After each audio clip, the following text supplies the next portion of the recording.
Onyo kali imetolewa kwa vijana wanaojihusisha na michezo ya kamari na visa vya wizi wa kahawa katika wadi ya Chesikaki na eneo pana la eneo bunge la Mlima Elgon katika kaunti ya Bungoma kuwa hatua kali za kisheria zitachukuliwa dhidi yao iwapo watapatikana.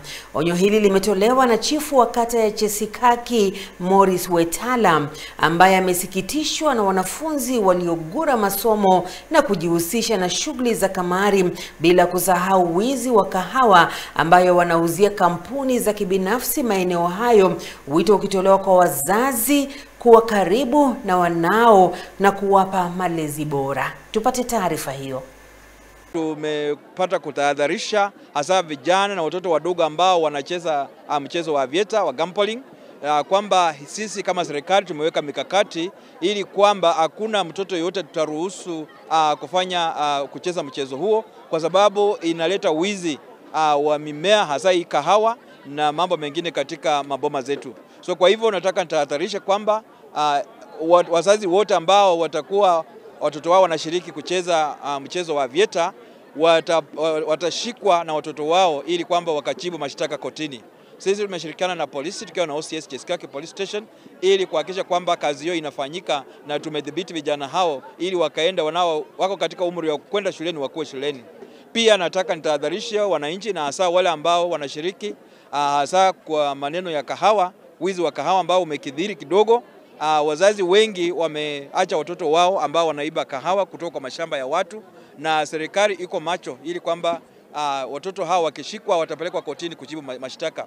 Pia tunataka kutahadharisha hasa wale ambao wanajiita private planters ambao pia wanapeana mazingira ya wizi, kwamba hatutaruhusu, na tunataka pia kila mmoja ambaye atakuwa private planter akuwe ana stakabadhi za kutosha na usajili urejelewe ili kwamba wakakuwe katika sehemu hiyo ama sekta hiyo wakiwa na uhalali. Ninataka nishukuru management yetu kupitia kwa chairman Penat, ambapo ametuletea maendeleo kuhusu wamama. Tuko na vikundi, nikiwa mmoja wao kama msimamizi wa kikundi cha Pitobo, ambapo tumefaitika sana kwa sababu ya kikundi hiki. Basic Needs wameingia hapa na wametupatia grant. Tunajua jinsi tunasave pesa na tuko na pesa nyingi na tuko na miradi mbalimbali ya kufuka kuku pamoja na ukulima. Sasa mimi nataka tu nishukuru, niseme ya kwamba management hii jinsi tumeipitisha siku ya leo iendelee tena kwa miaka mitatu.